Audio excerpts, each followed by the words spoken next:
नमस्कार. आज आपण या व्हिडिओमध्ये राष्ट्रीय एकतेपुढील आव्हाने हा टॉपिक पाहणार आहोत.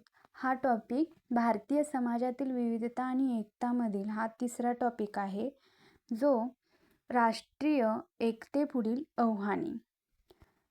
तर भारतात भारतात भाषिक, धार्मिक, प्रादेशिक आणि वांशिक विविधता आहे. यामुळे भारतात विविध सामाजिक गट निर्माण झाले आहेत. असे असून देखील विविधतेत एकतेचे जगावेगळे उदाहरण म्हणून अभ्यासक भारताकडे पाहतात. भारतातील समुदाय, वंश, वर्ग, भाषा आणि उपसंस्कृती यावर आधारित विविधतेमुळे राष्ट्रीय एकता साध्य करणे आव्हानात्मक ठरते. पुढील घटक जे राष्ट्राभिमानाच्या आड येणार आहेत ते आहेत जातीयवाद, संप्रदायवाद, प्रदेशवाद, भाषावाद आणि आर्थिक विषमता. यामुळे हे घटक आहेत ते भारतीय राष्ट्रीय एकतेपुढील आव्हाने आहेत असं आपल्याला सांगितलेलं आहे. आता जातीयवाद म्हणजे देशाऐवजी जातीप्रती निष्ठा बाळगणे होय. जातीसंबंधीची मुळे घट्ट रोवली असल्याने अनेक देशाऐवजी जातीच्या संदर्भात प्रथमतः विचार करतात. यामुळे लोकांना समाजसेवा, शिक्षण, वैद्यक आणि कल्याण योजनांच्या माध्यमातून त्यांच्या जातीच्या सदस्यांचे संरक्षण करणे शक्य आहे. यामुळे अनेक समस्या निर्माण होऊ शकतात. समाजातील सुसंवाद खंडित होऊ शकतो. अशा जातीय निष्ठेला राजकारणाची जोड मिळाली तर परिस्थिती अधिकच गंभीर होऊन बसते. याचे कारण असे की राजकारणात जाताना जातीप्रती निष्ठावान असलेले लोक त्यांचा कल आणि पूर्वग्रह सोबत घेऊन जातात. मग वेगवेगळ्या पद्धतींनी त्यांच्या विभागीय हितसंबंधांचे प्रदर्शन होऊ शकते. अशा नेतृत्वाने प्रभावित होऊन लोक त्यांच्या जातीतील उमेदवारालाच मत देतात. जो जाती समुदाय संख्येने मोठा आहे त्याचा राजकारणातील प्रभाव वाढतो. जे निवडणूक जिंकून येतात ते पुढे या ना त्या प्रकारे त्यांच्या जातीला अधिक महत्त्व देतात. अशा परिस्थितीत राष्ट्रीय एकतेची समस्या गंभीर रूप धारण करते. कायदे, शहरीकरण, औद्योगिकरण आणि शिक्षण असे बदल होऊनही जाती व्यवस्था लोकांच्या मानसिकतेत घर करून आहे. आधुनिक भारतात संसाधने आणि सत्ता संपादनासाठी जातीचा साधन म्हणून वापर केला जातो. जाती आधारित भेदभाव हा राष्ट्रीय एकतेपुढील अडथळा आहे. देशाची एकता कमजोर करण्यासाठी प्रयत्नशील असलेले लोक जाती, पंथ आणि संस्कृतीच्या आधारे देशात फूट पाडण्याचा प्रयत्न करतात. लोकांच्या मनात अविश्वास निर्माण करण्यात त्यांना यश येते. उच्च जातीयांनी दडपशाही केल्यामुळे अनुसूचित जमातींच्या मनात परकेपणाची भावना निर्माण होणे हे याचेच उदाहरण आहे. यामुळे देशाची ऐक्यभावना आणि एकता धोक्यात येते. जातीतील अत्याचार ही वारंवार घडणारी घटना आहे. जातीबाबत पूर्वग्रह या आणखी एका घटनेमुळे लोकांचे वर्तन आणि परस्परांशी जुळवून घेण्याची पद्धत अकार्यित होते. निवडणुकांच्या वेळी जातीय निष्ठेचे सर्वाधिक तीव्र प्रकटीकरण होते. राजकीय पक्षाचे उमेदवार त्यांच्या जातीतील लोकांची मते मिळवण्यासाठी प्रयत्न करतात. जाती आणि आरक्षण हा मुद्दा आपल्याला इथं दिलेला आहे. भारतीय संविधान शिक्षण आणि रोजगार क्षेत्रात संरक्षणात्मक भेदभावाला मान्यता देते. संरक्षणात्मक भेदभाव जात आणि अनुसूचित जाती जमातींच्या सामाजिक आर्थिक मागासलेपणाशी संबंधित आहे. नंतर इतर मागास वर्गांनाही संरक्षणात्मक भेदभावाचा भाग करून घेण्यात आले. अलीकडेच भारत सरकारने आर्थिकदृष्ट्या दुर्बल घटकांसाठी 10% राखीव जागा जाहीर केल्या.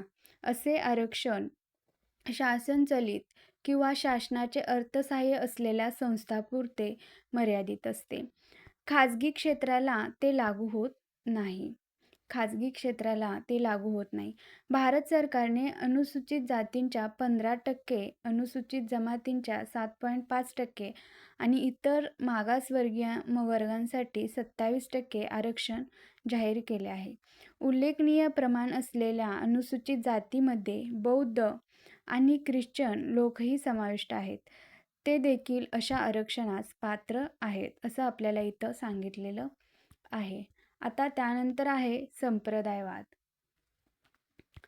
संप्रदायवाद म्हणजे धर्मातील संप्रदायवाद म्हणजे धर्म आधारित राष्ट्रप्रेम म्हणजेच राष्ट्रापेक्षा धर्माप्रती अत्यंतिक निष्ठा बाळगणे. इतके धर्म जिथे एकत्र नांदतात असा भारत हा जगातील एकमेव देश आहे. इतके धर्म जिथे एकत्र नांदतात असा भारत हा जगातील एकमेव देश आहे. यामुळे आपला सांस्कृतिक वारसा समृद्ध होतो. हे खरे असले तरी यामुळे विभक्त होणार नाही याची काळजी घ्यावयास हवी. सांप्रदायिक संघर्ष राष्ट्रीय प्रतिष्ठेसाठी लांछनास्पद बाब आहे. देशाची एकता धोक्यात आणणारी ही बाब स्वागतार्ह नाही. संघर्षाचे कारण कोणतेही असो, त्यामुळे दीर्घकालीन नुकसान मात्र देशाचेच होते. समाजशास्त्राच्या भाषेत बोलायचे झाल्यास सांप्रदायिक संघर्षामुळे समाजात तीव्र शत्रुत्व निर्माण होते. विविध धार्मिक समुदायातील सदस्यांमध्ये कटुता आणि द्वेष निर्माण होतो. अशा संघर्षामुळे असुरक्षिततेची भावनाही निर्माण होते. त्यामुळे एकात्मतेला धक्का बसतो. आर्थिकदृष्ट्या बोलायचे झाल्यास सांप्रदायिक संघर्षामुळे आर्थिक वृद्धी आणि विकासाची गती मंदावते. सांप्रदायिक संघर्षामुळे झालेले नुकसान भरून काढण्यासाठी संसाधने वळवावी लागतात. यामुळे देशाचे गंभीर नुकसान होत असल्याने उत्पादनावरही विपरीत परिणाम होतो. राजकीयदृष्ट्या बोलायचे झाल्यास सांप्रदायिक संघर्षामुळे लोकशाही क्षीण होते. अशा संघर्षामुळे राजकारणी आपापल्या पदाचा किंवा हितसंबंधाचा गैरवापर करतात. आंतरराष्ट्रीय पातळीवर सांप्रदायिक दंगलीमुळे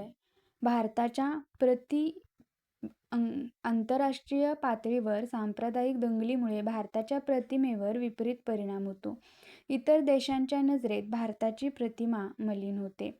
धार्मिक द्वेष हे भारताच्या राष्ट्रीय एकतेसमोरील गंभीर आव्हान आहे. भारताच्या इतिहासात धार्मिक भेदामुळे होणाऱ्या संघर्षाची असंख्य उदाहरणे सापडतात. प्रत्येक धर्माच्या अनुयायांना केवळ आपलाच धर्म श्रेष्ठ वाटतो. ही समस्या वाढत्या वांशिक केंद्रिततेशी संबंधित आहे. धार्मिक मूलतत्ववादाच्या माध्यमातून एखाद्या धर्माच्या श्रद्धा इतरांवर लादल्या जातात. यामुळे संघर्षाची परिस्थिती निर्माण होते. राजकीय समीकरणातून एखादा धर्म इतर धर्माच्या विरुद्ध असल्याचे चित्र निर्माण केले जाते.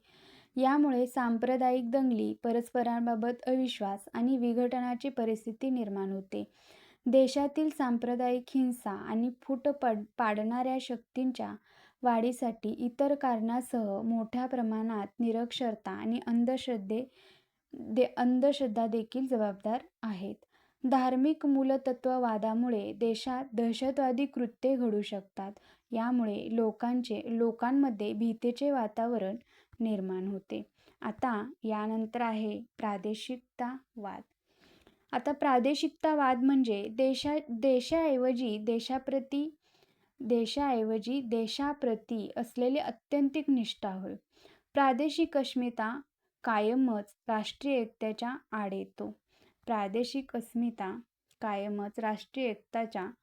येतो. एखाद्या प्रदेशाच्या इतिहासाचे गैरवगान केले जाते. याचा गैरवापर होऊन फूट पाडणाऱ्या शक्ती पेटवल्या जातात. असे करताना समान सांस्कृतिक वारसा दुर्लक्षला जातो. समान भाषा बोलणारे लोक समान प्रदेशाची मागणी करतात. अशा मागणीमुळे प्रादेशिकतावाद निर्माण होतो. आपल्याच राहत्या प्रदेशाचा म्हणजे राज्याचा आर्थिक विकास व्हावा अशी ही तीव्र इच्छा लोकांच्या मनात असते. यामुळे राज्यांतर्गत शत्रुत्व निर्माण होते. हे राज्यांतर्गत शत्रुत्व केवळ आर्थिक किंवा सामाजिक, उदाहरणार्थ निधी किंवा कल्याणकारी योजना इत्यादींसाठी असेल तर त्यामुळे कोणतेही नुकसान होत नाही. मात्र या शत्रुत्वाला राजकीय रंग आला तर मात्र घातक ठरते. राजकीय पक्ष राष्ट्रीय प्रश्नांपेक्षा स्थानिक किंवा प्रादेशिक विषयामध्ये लक्ष घालताना दिसतात. एखाद्या विभागाप्रती राजकीय पक्षाचे झुकते माप असल्यामुळे प्रादेशिकतावाद अधिक दृढ होतो. आर्थिक किंवा राजकीय प्रश्नांपेक्षा प्रदेशांतर्गत प्रश्न महत्त्वाचे वाटू लागतात. यातूनच राज्याच्या हक्कांसाठी प्रादेशिक चळवळ विभक्त होण्यासाठी निर्माण होतात. लढाऊ विभक्ततावादी चळवळी देखील निर्माण होतात. उदाहरणार्थ जम्मू काश्मीरचा प्रश्न, पंजाबची समस्या, आसामचा प्रश्न इत्यादी. अशा प्रश्नांकडे दुर्लक्ष केल्यास या समस्या लोकशाहीच्या मुळावर घाव घालणाऱ्या ठरतात. आता भाषावाद. राज्यांची भाषावर निर्मिती आणि राज्यातील भाषिक अल्पसंख्याक यामध्ये भाषावादाचे मूळ सापडते. प्रत्येक राज्यात एक प्रमुख प्रादेशिक भाषा आहे. त्याशिवाय प्रादेशिक भाषा आणि बोलीभाषा बोलणारेही बरेच लोक आहेत. हे गट भाषिक अल्पसंख्याक म्हणून ओळखले जातात. उदाहरणार्थ महाराष्ट्रात मराठी ही प्रादेशिक भाषा आहे. याखेरीज इथे अनेक लोक गुजराती, कोकणी, सिंधी, पंजाबी, तमिळ, कन्नड अशा इत्यादी भाषा बोलतात. याचबरोबर मराठीतही बऱ्याच बोलीभाषा दिसून येतात. आपल्या हिताला बाधा निर्माण होत आहे किंवा आपल्या कल्याणाकडे दुर्लक्ष होत आहे ही भावना भाषिक अल्पसंख्याकांच्या मनात निर्माण झाल्यास ती देशाच्या एकतेसाठी धोक्याची ठरते. आज भाषावादाने गंभीर आणि तीव्र रूप धारण केले आहे. यामुळेच एक विशिष्ट प्रकारचा भाषिक राष्ट्रवाद निर्माण झाला आहे. ही भारतातील विभक्ततावादासाठी निर्माण झालेली ऐतिसंधीच आहे.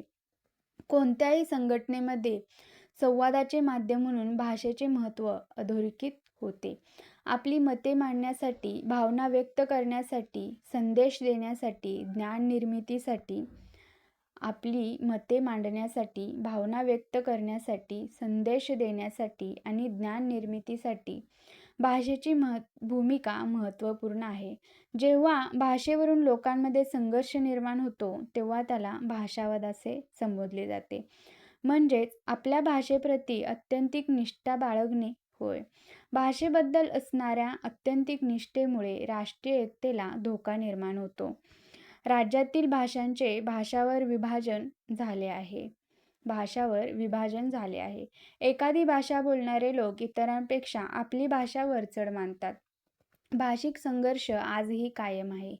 हिंदी ही राष्ट्रभाषा आहे. याला आजही देशभरातून मान्यता नाही. भारतातील अनेक ठिकाणी हिंदी भाषा मोठ्या प्रमाणावर बोलली जात नाही. उदाहरणार्थ दक्षिण भारत आणि ईशान्य भारतातील काही राज्यांमध्ये हिंदी भाषा बोलली जात नाही.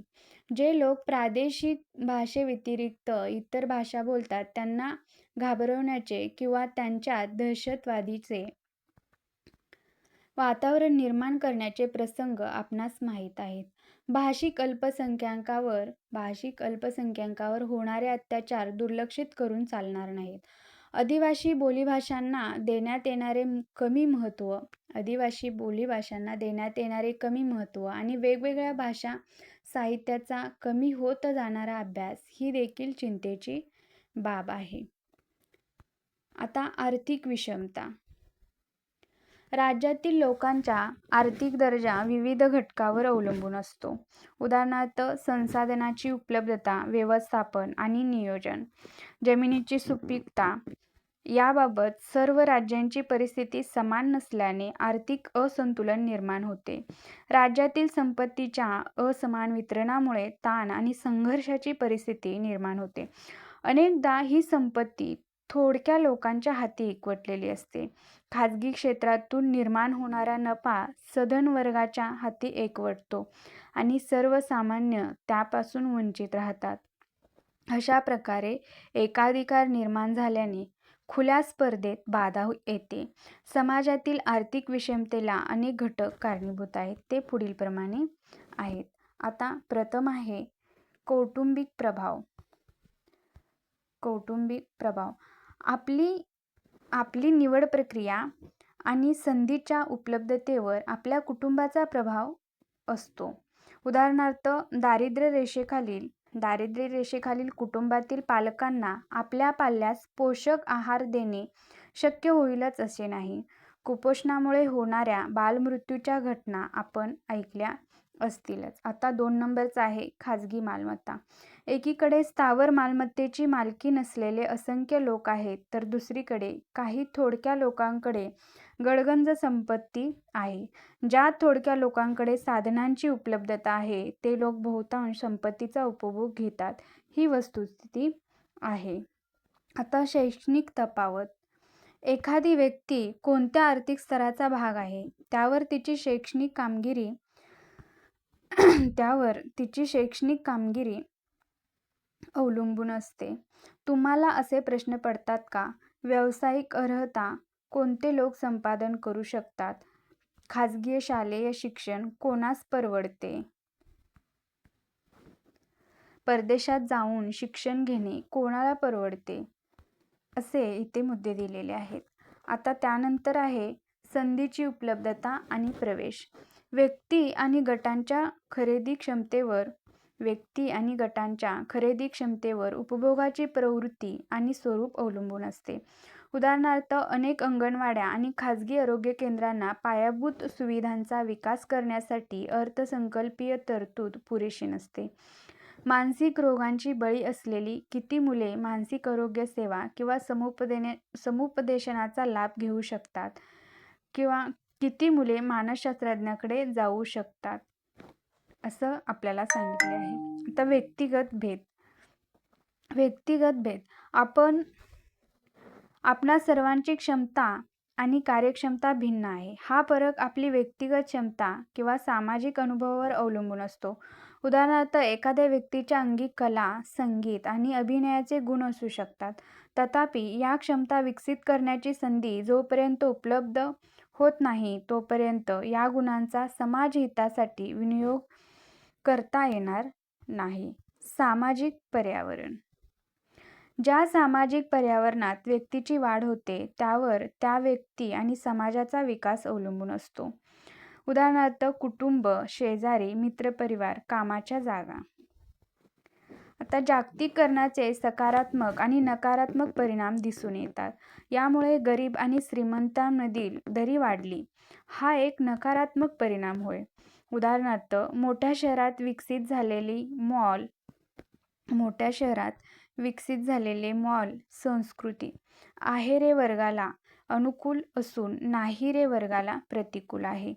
आरोग्यसेवा, विमा, व्यवसाय आणि शिक्षणाचे खाजगीकरण समाजाच्या उच्चभ्रू वर्गास अधिक फायदेशीर ठरत आहे.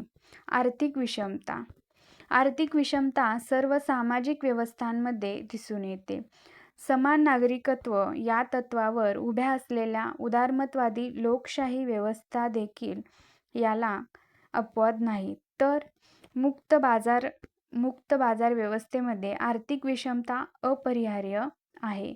व्यक्तिगत अथवा गटांच्या वैशिष्ट्यामुळे लोकांच्या मोबदल्यामध्येही पैसा, प्रभाव, अधिकार इत्यादी फरक आहेत. जगभरामध्ये सर्व समाजामध्ये अशी परिस्थिती पाहायला मिळते. म्हणून समाजातील प्रतिष्ठित आणि निम्न दर्जाच्या लोकांना मिळणाऱ्या मोबदल्यामध्ये फरक असतो. अशा प्रकारे समाजामध्ये असमानता रुजते. पिढी दर पिढी ही असमानता झिरपत जाते. आर्थिक विषमता दरी कमी करण्यासाठी कल्याणकारी राज्य आणि कर संरचनेच्या टप्प्यांची पुनर्रचना असे प्रयत्न करण्यात आले.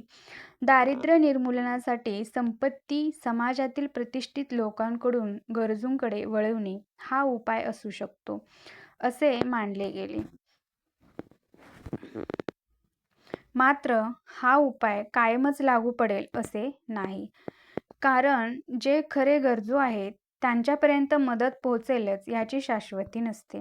अशा प्रकारे समानता हे कायमच एक मृगजळ राहणार आहे. तथापि समानता आणि असमानता या संकल्पनाची आपली समज आणि अधिकाधिक विकसित होत जाते. आज स्त्रिया, अल्पसंख्याक आणि वंचित गटांच्या दर्जामध्ये महत्त्वपूर्ण बदल होत आहेत. या बरोबरीने पर्यावरणात होणारे बदल गरीब श्रीमंत असा भेद करत नाहीत. उदाहरणार्थ प्रदूषण, जागतिक तापमानवाढ, दहशतवाद, अस्वच्छता या समस्या मानवनिर्मित असून त्यांच्या निराकरणासाठी सामुदायिक प्रयत्न आवश्यक आहेत. या समस्याशी भिडताना कल्याण म्हणजे केवळ उत्कर्ष नव्हे, तर लोकांचे सर्वांगीण कल्याण असा अर्थ घ्यावा लागतो. काही योजनांद्वारे सामाजिक सहयोग आणि परस्पर अवलंबित्व या बाबींना प्रोत्साहन द्यावयास हवे. तसेच समाजाच्या सर्व स्तरातील लोकांनी हक्क आणि जबाबदारीचे रक्षण करायला हवे, असं आपल्याला इथं दिलेलं आहे. जी माहिती आहे भारतातील एकतेपुढील आव्हाने, त्यामध्ये जातीयवाद, संप्रदायवाद, प्रादेशिकवाद आणि भाषावाद इथं आपल्याला दिलेलं आहे. जर तुम्हाला हे व्हिडिओ आवडला असेल तर लाईक, शेअर आणि सबस्क्राईब जरूर करा. धन्यवाद.